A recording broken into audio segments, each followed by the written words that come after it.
ഏറെ കൊട്ടിഘോഷങ്ങളോടെ രാഹുൽ ഗാന്ധി എന്ന കോൺഗ്രസ് നേതാവ് കന്യാകുമാരി മുതൽ കാശ്മീർ വരെ നടത്തിയ ഒരു യാത്രയുണ്ട്. ഭാരത് ജോഡോ യാത്ര. ഇന്ത്യക്കാർ അത്ര പെട്ടെന്ന് ആ പേര് മറക്കാനിടയില്ല. ആ ഭാരത് ജോഡോ യാത്രയുടെ ഞെട്ടിക്കുന്ന ചെലവിൻ്റെ കണക്ക് ഇപ്പോൾ പുറത്തു വന്നിരിക്കുകയാണ്. കോൺഗ്രസ് തന്നെ ഇലക്ഷൻ കമ്മീഷന് നൽകിയ ഓഡിറ്റ് റിപ്പോർട്ടിന്റെ അടിസ്ഥാനത്തിലാണ് ഈ കണക്കുകൾ ഇപ്പോൾ പുറത്തു വന്നിരിക്കുന്നത്.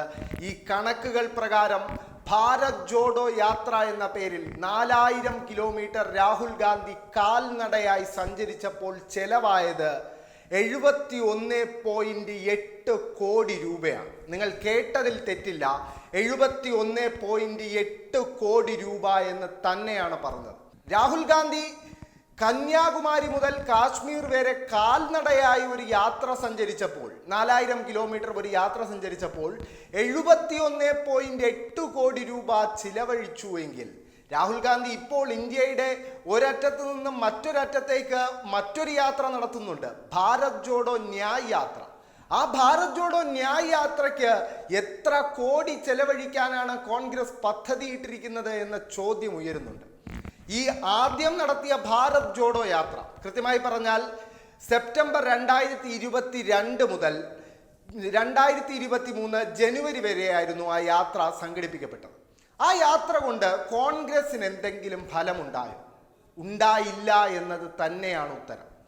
ഈ യാത്ര കടന്നുപോയ സംസ്ഥാനങ്ങൾ എടുത്ത് പരിശോധിക്കുകയാണെങ്കിൽ മധ്യപ്രദേശ് കഴിഞ്ഞ തവണ കോൺഗ്രസിന്റെ സർക്കാരിനെ MLA-മാരെ ചാക്കിട്ട് പിടിക്കുന്നതിലൂടെ BJP അട്ടിമറിച്ച ഒരു സംസ്ഥാനമാണ് മധ്യപ്രദേശ്.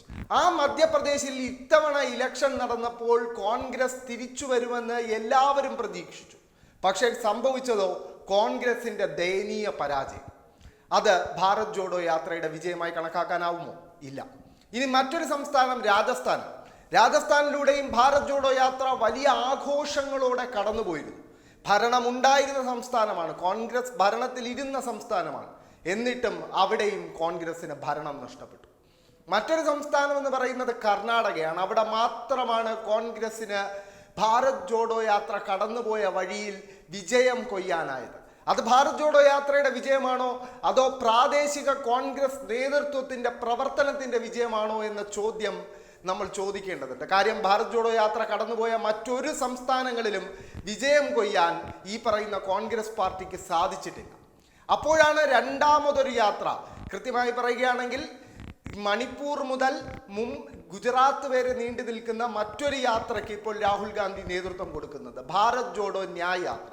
ഇത്തവണ കാൽനടയായല്ല യാത്ര, പകരം ഒരു ബസ് ഒരുക്കിയിട്ടുണ്ട്. ആ ബസ്സിലെ സൗകര്യങ്ങൾ കേട്ടാൽ കോൺഗ്രസ് പ്രവർത്തകർ ഞെട്ടുമെന്ന കാര്യത്തിൽ ഒരു സംശയവുമില്ല.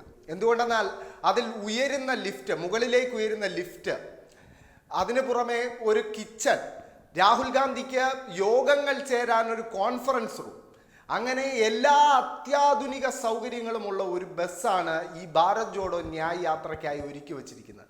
നവകേരള സദസ്സിനെ ധൂർത്ത് യാത്ര എന്നും ലക്ഷറി യാത്ര എന്നും പരിഹസിച്ചു വിളിച്ച കോൺഗ്രസ് നേതാക്കൾക്ക് 71.8 കോടി രൂപ ചെലവഴിച്ച് നടത്തിയ ഭാരത് ജോഡോ യാത്രയെക്കുറിച്ചും ഇപ്പോൾ നടത്തിക്കൊണ്ടിരിക്കുന്ന അത്യാഡംബര ബസ് യാത്രയെക്കുറിച്ചും എന്താണ് പറയാനുള്ളത് എന്ന് ചോദിക്കേണ്ടിയിരിക്കുന്നു. കാരണം അവർ ഉത്തരം നൽകാൻ ബാധ്യസ്ഥരാണ്.